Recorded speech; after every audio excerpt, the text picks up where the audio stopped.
This is Robert Kraft, and I'm your host on SNN.Network. And joining me right now is Nick Campbell. He's the VP of Capital Markets for Artemis Gold. It's a publicly traded company. The symbol is ARTG on the TSX Venture. And Artemis Gold is participating at the Precious Metals Summit Beaver Creek hybrid event this year, happening right now, September 8th through the 11th. With that, Nick, thank you so much for joining me today. How are you doing? Thanks for having me on here. I'm doing really well. Very good. All right. Well, this is our first time doing an interview together. So let's start off. Can you provide us with a quick overview and history of the company, and then we'll go from there? Sure. Artemis is actually a spin-off of a predecessor company called Atlantic Gold.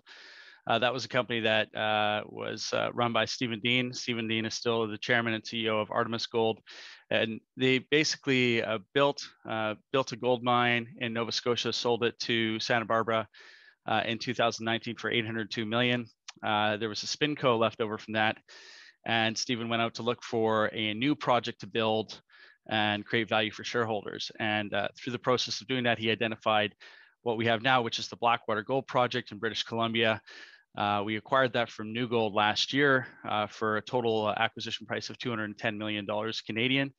And this is a big 8 million ounce reserve, soon to be next tier one gold mining asset in Canada.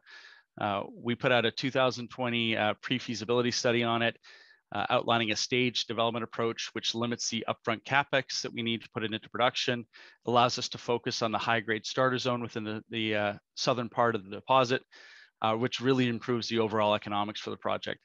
So we're moving this project forward. We're about to put out a full feasibility study on the Blackwater project before the end of September.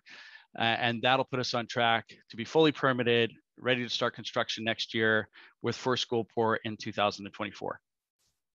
Very good. So what would you say makes this project unique and different, maybe compared to some of the peers in the area? Sure. It's for one, it's got scale. It's an 8 million ounce reserve. It's a 12 million ounce resource. So based on the PFS, we already have a 23-year mine life. So it's a big asset. It's going to be a long life asset.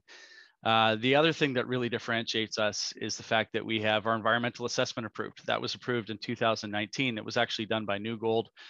And part and parcel with that, we have partnership agreements signed with First Nations.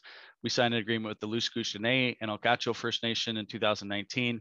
We also signed an impact benefits agreement with the Nasco Nation earlier this year, and we're working on getting another agreement in place with the Carriacicani First Nation. So this is one of the most advanced projects from a permitting perspective in Canada at scale. So those are two big differentiators. And I do think one of the things that also differentiates us is our team.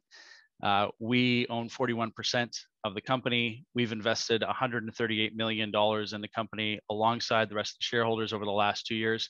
That goes all the way from Stephen Dean, who owns about 8% of the company. He's invested with every financing we've done, to Ryan Beatty, who owns 27% of the company, all the way down to myself, who's also participated in most of the financings that the company's done.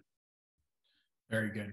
So then, to close this out here, from what you can tell us, what would you say are some of the company's value catalysts for the rest? Well, you've alluded to them already a little bit, but, kind of get the full picture. But what would you say are some of the company's value catalysts for the rest of 2021 going into 2022?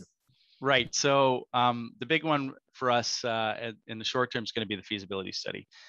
So that's going to give people confidence in terms of how much we can produce, what it's going to cost us to get into production, what our operating costs are going to be. We are also going to be submitting our final permit applications to the BC government.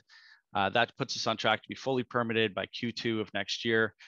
We've already started a formal debt financing process. We announced credit approved term sheets earlier this year, and we think that'll lead to a final debt financing package at the end of this year. And that all leads into making a production decision in Q2 of next year and starting major construction activities at some time in the second quarter of next year. So for us, it's a lot of work, and the big value driver and the potential value creation for shareholders is related from us taking this development project and moving it into the producer category. Developers trade at a discount to the producers for good reason. And it's our job to execute and de-risk this asset, bring it into production, start to generate that free cash flow, and then get valued as a producer. That's a big revaluation potential over the next 2 to 3 years. Very cool. Well, Nick, with that, where can our audience go and find more information on Artemis Gold? You can come to our website, artemisgoldinc.com. You can look at our corporate presentation, and feel free to reach out to me and send me an email. I'm happy to talk to shareholders and tell them why we're excited about Artemis Gold. Very cool. All right. Well, Nick, thank you so much for joining me today. I really do appreciate it. Good luck. Stay safe. I look forward to our next update. Thanks a lot. Thank you. Again, my name is Robert Kraft, and I'm your host on SNN.Network, and we're a proud media sponsor for the Precious Metal Summit Beaver Creek, happening right now. Hybrid event, September 8th through the 11th. Artemis Gold is participating. Thank you all for watching.